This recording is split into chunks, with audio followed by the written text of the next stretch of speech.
साथ रानी लक्ष्मीबाई, तात्या टोपे और ना जाने ऐसे कितने वीरों ने देश की आज़ादी के लिए अपना बलिदान दिया। पर कुछ किस्से कहानियाँ ऐसे भी हैं जो हमारी आज़ादी के संघर्ष भरे इतिहास में कहीं खो गए और ऐसे ही किस्से को कहानी के रूप में आज हम आपको सुनाएंगे। हर कहानी एक खलनायक के बिना अधूरी होती है और इस कहानी का क्रूर खलनायक था एन.एस. सिम्पसन, जो भारतीय कैदियों को बुरी तरह से प्रताड़ना देने के लिए बदनाम था।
अरे गुलाम तो ये लोग हैं जो अपने भाइयों को 4 पैसों के लिए मारते हैं। ये जो देशभक्ति की ज्वाला हमारे सीने में चल रही है, उसको तू और ये तेरे वफादार कुत्ते नहीं समझ सकते। बोले बहुत जुबान चढ़ रहा है तुम्हें। I will show you.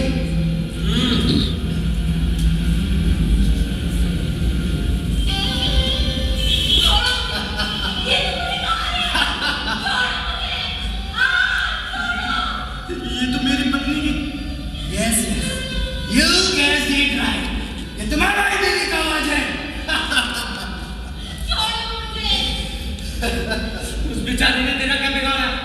जो करना है मेरे साथ कर। करूंगा। जो काम हमारा डंडा नहीं कर सका, वो काम हमारा लोग कर रहा है।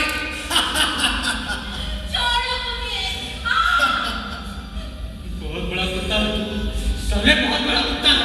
Yes, I am. मैं कहता हूँ छोड़ दो उसको। चिल्ला और चिल्ला। छोड़ दो साला। निकालो सारे भी। उस बेचारे ने क्या बिगाड़ा?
बादल गुप्ता और दिनेश गुप्ता साहस और आत्मविश्वास से भरे 3 नौजवान जो बंगाल के कई क्रांतिकारी कार्यों में भी शामिल थे। और जब ये सुभाष चंद्र बोस के ग्रुप बंगाल वॉलेंटियर से मिले, तब इन्हें एक नई मंजिल मिली।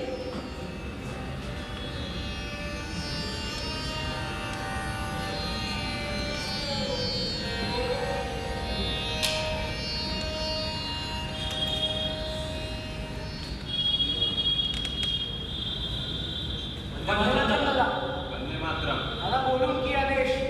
हमारी बंदूकें कब से आपके ऑर्डर का इंतजार कर रही थी दादा। पर तुम्हें वॉशूना हो सकता है इस मीटिंग के बाद तुम्हें मेरे ऑर्डर की जरूरत ना हो, पर बहुत से काम करने हैं तुम तीनों को साथ में, और ये साथ तब बन पाता है जब हम अपने साथियों से रूबरू हो। ये है बिनोय बासु, पेशे से एक डॉक्टर बनने जा रहे थे, और फिर देश की आज़ादी की हवा इन्हें कुछ इस तरह लगी कि इन्होंने हमारी बंगाल वॉलंटियर्स को ज्वाइन किया, और कुछ ही समय में एजी अफसर रोमन के सीने में गोली मार अपने नाम 10,000 का नाम दर्ज करा लिया। रॉय, यह बादल गुप्ता। वैसे हमने बादल को किसी बड़े मिशन पर तो नहीं भेजा है, पर इसमें वो जज्बा है जो अंग्रेजों को डरा दे, क्योंकि इसकी रगों में भी वही खून दौड़ रहा है जो हॉलीवुड बॉम्ब केस में शामिल इसके चाचाओं में था। रॉय, और यह दिनेश गुप्ता। इसकी उम्र महज 18 साल है, और शायद ही पूरे बंगाल वॉलंटियर्स में कोई इससे अच्छी बंदूक चला पाता होगा। इसके इसी हुनर की वजह से इसके तैयार किए हुए क्रांतिवीरों ने 3 डिस्ट्रिक्ट मजिस्ट्रेट को मार गिराया। दादा, अब आने वाले अखबारों में आपको हम ही मिलेंगे। हाँ, पर ध्यान रहे, अंग्रेज हर जगह फैले हुए हैं, कोई भी स्थान हमारे लिए सुरक्षित नहीं है। सुरक्षा की इतनी चिंता होती दादा तो आज ये रास्ता चुनकर आपके सामने नहीं खड़े होते। मातृभूमि की रक्षा से बढ़कर हमें कुछ दिखाई नहीं देता। लड़के में दम है दादा। तुम तीनों को साथ लाने की मेरी जिम्मेदारी अब पूरी हुई। विनोय, मैंने तुम्हें वो दे दिया जो तुम्हें चाहिए था, अब तुम मुझे वो दो जो इस देश को चाहिए। ठीक है दादा।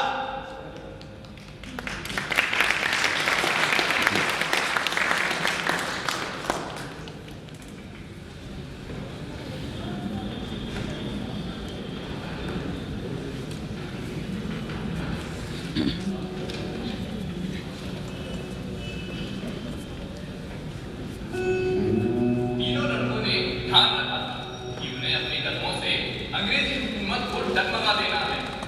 एक दूसरे से मिलने के बाद उन्होंने उन नामों की लिस्टिंग करना शुरू की जो भारत की आजादी पल पर एक पत्थर की तरह थे, और उस लिस्ट में सबसे पहला नाम था एन.एस. सिम्पसन। इस नाम को अपनी लिस्ट में सबसे ऊपर लिखना दिनेश। ये तो जेलों का इंस्पेक्टर जनरल है ना? हाँ, ठीक कहा तुमने। यही है वो जिसने बंगाल की जेलों को नर्क बना के रख दिया है। न जाने हमारे जैसे कितने ही भारतीय भाई बहनों को जेल के अंदर बुरी से बुरी प्रताड़नाओं का सामना सिर्फ और सिर्फ इसके कारण ही करना पड़ रहा है। और तो और उसे हमसे इतनी चिढ़ है कि हमारा भारतीय होना भी उसके लिए गाली है, गाली। तो अब ये हमारी जिम्मेदारी है कि उसकी मौत भी हमारी ही रिवॉल्वर से हो। ये सिम्पसन मिलेगा कहाँ? प्लान क्या है दादा? राइटर्स बिल्डिंग, डलहौसी स्क्वायर, यही उनकी सत्ता का केंद्र है। इसका मतलब सभी बड़े अधिकारी वहीं बैठते हैं, तो सुरक्षा भी कड़ी से कड़ी होगी वहाँ। बिल्कुल ठीक। तो फिर दादा हम उसमें घुसेंगे कैसे?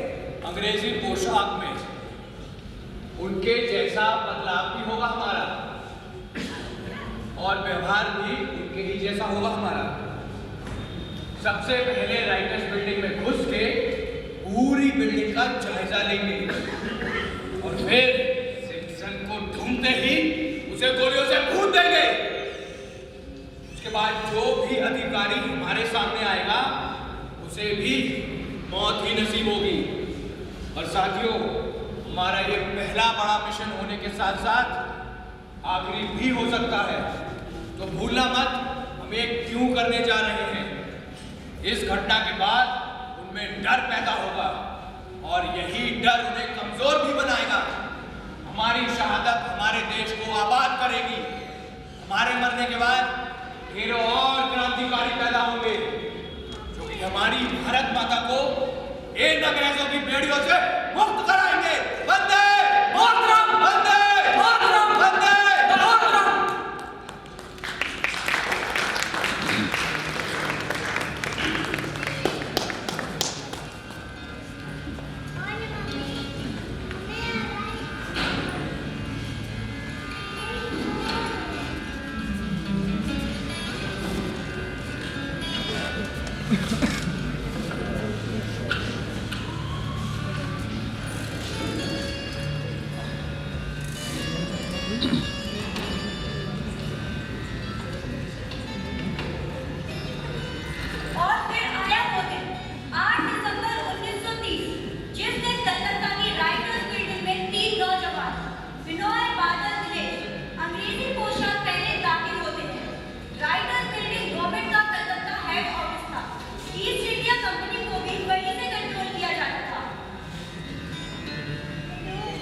Freedom,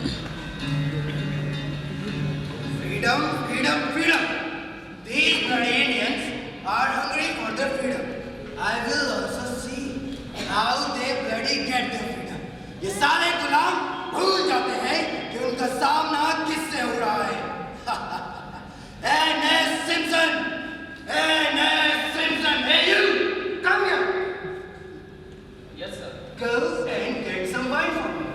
और सर ड्रिंक लेना अभी सेफ नहीं है और मैं आपको अकेले छोड़कर नहीं जा सकता। It's not safe sir. You. जितना कहा जाए उतना करो।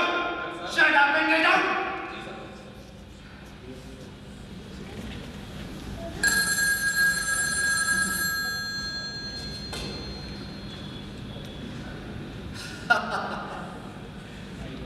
I know. No. Everything is under control. Yeah. Oh, I also heard about those guys. Yeah. The name was Subhash Chandra. I will catch that bastard. Don't worry. You know what? They don't know who are they and who I am. No. Okay. You know what? They bloody Indians. Yeah, they bloody Indians are thinking they will catch you. How are you, Simpson Babu? We'll call you later. You guys don't know how to behave in front of senior officer. देख रहे हो विनोद दादा, मौत के सामने खड़ा है, video cut नहीं गई इसकी। What the hell are you saying? What the hell are you doing? तुम लोगों को इसका रिजल्ट नहीं मालूम है? हमारा रिजल्ट तो हमारा ईश्वर तय करेगा और तेरा हम।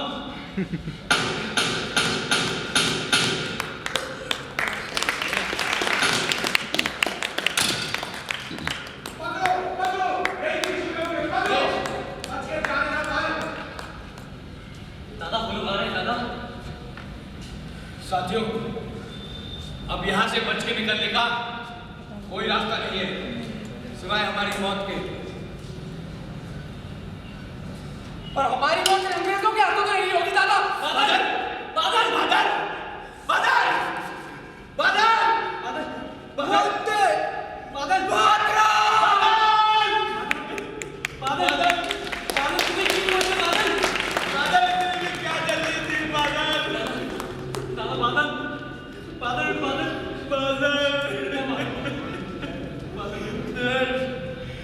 बादल!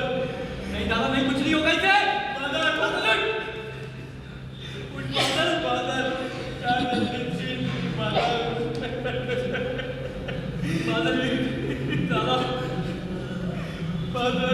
अपनी बंदूक का फेंक दो और अपने आप को मेरे हवाले करो।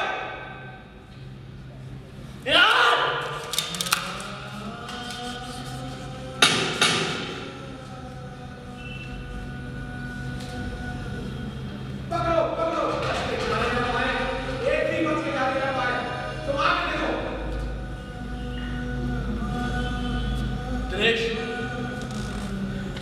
अब यहाँ से निकलने का कोई रास्ता नहीं है। नहीं दादा नहीं, मुझे बहुत डर लग रहा है दादा। डरने की कोई जरूरत नहीं है। मैं हूं दिनेश तुम्हारे साथ। पर दादा अब हम क्या करेंगे? अब हम ये करेंगे कि इन अंग्रेजों के हाथ आने से अच्छा है हम खुद को ही गोली मार लेते हैं। ठीक है दादा। हमारा बादल तो शहीद हो गया, अब हमारी बारी है शहीद होने की। वंदे मातरम!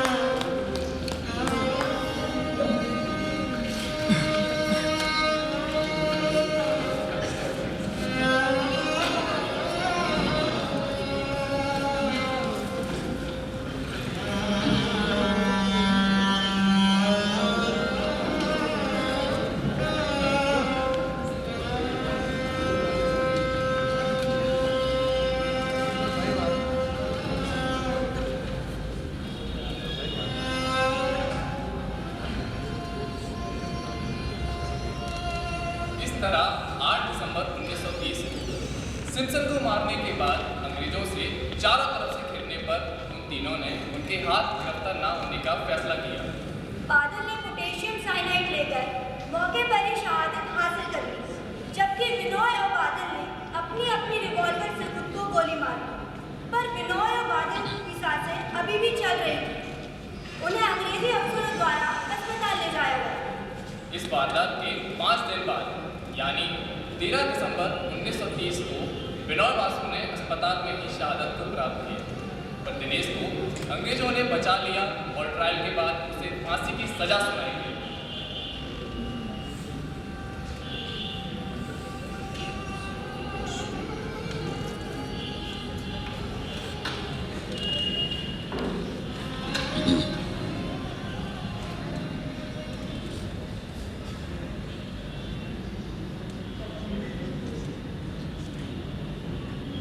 आज मुझे फांसी दी जाएगी। मुझे मरने का बिल्कुल भी गम नहीं।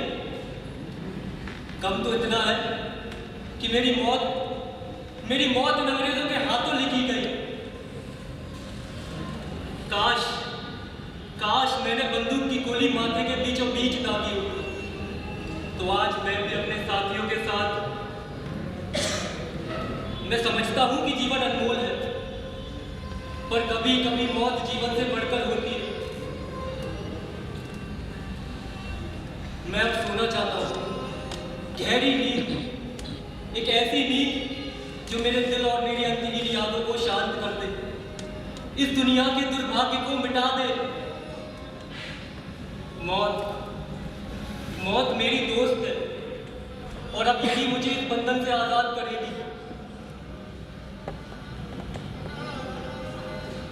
मैं जब मर जाऊं तो मुझसे प्रेम करने वालों को रोने मत देना, क्योंकि मेरी आत्मा को उस कमजोर व्यक्ति के आंसुओं से संतुष्टि नहीं मिलेगी। तुम्हारा दिनेश।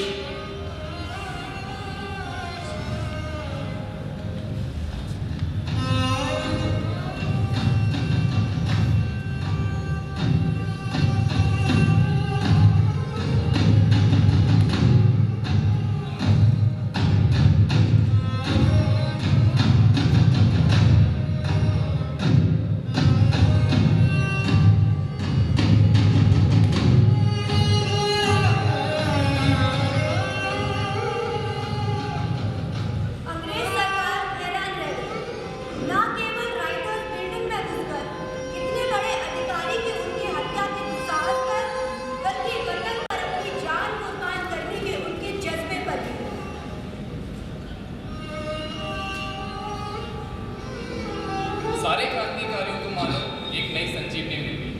एक एक करके अंग्रेज अफसर निशाना बनाए जाने लगे और युवाओं में देश पर मर मिटने का जुनून सा